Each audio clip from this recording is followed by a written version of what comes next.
Deyirlər, xanım Rüqəyyənin qəbri ətrafında yəhudilər yaşayırdı, qeyri-müsəlmanlar yaşayırdı. Genişləndirmək istədilər xanım Rüqəyyənin qəbrini.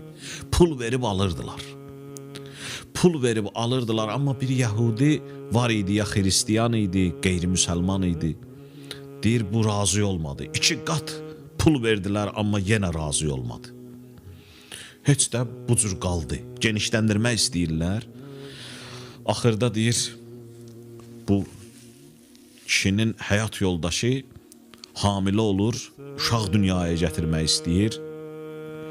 Deyir, aparırlar həkimə. Həkim müayinə eləyir, yoldaşına qayıdır, deyir ki, hər ikisinin, həm ananın, həm körpənin canı xətərdədir. İkisi və yaxud da ikisindən biri dünyadan köçəcək. Deyir, mənim halım pərişan oldu. Gəldim, deyir, üz tutdum xanım Rüqəyyənin hərəminə. Deyir, orada qayıtdım, dedim, xanım, mən bu işi gördüm. Sənin hərəmimi genişləndirəndə evimi, həyətimi vermədim. Amma söz verirəm, Allahdan istəsəm mənim həyat yoldaşımın, övladımın sağ-salamatçılığını, onda mən evimi də, həyətimi də təqdim eləyəcəm sənə. Heç nəsiz.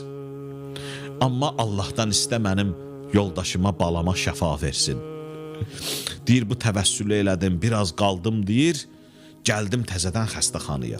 Xəstəxanaya qaydanda gördüm ki, artıq uşaq dünyaya gəlib, ananın veriblər qucağına, ana da salamat, bala da salamat. Deyir, baxdı mənə, yoldaşım qayıtdı, dedi ki, kişi hardan gəlirsən? Dedim, heç işim var idi. Dedi, yox, sən Hüseynin qızını, Rüqəyyəni ziyarət eləməyə getmişdin. Dedim, hardan bildin? Deyir, mənə ağrılar ki gəldi, o ağrılar gələndə özümdən getdim, bihuş oldum. Gördüm, bir balaca qız uşağı gəldi. Məni qaldırdı, əlin çəkdi mənim kürəyimə, belimə, mənə qayıtdı, dedi ki, anacan, heç narahat olma, sənin və sənin dünyaya gələcək körpövün salamatçılığın Allahdan istəmişik. Bu sözü dedi və mənə qayıtdı, dedi ki, həyat yoldaşıva da məndən salam deyərsən. Ona deyərsən ki, dünyaya gələn oğlumun adı Hüseyn qoysun. Deyir, kişi, sən bura gəlməmişdən qabaq o balaca bala mənlə idi.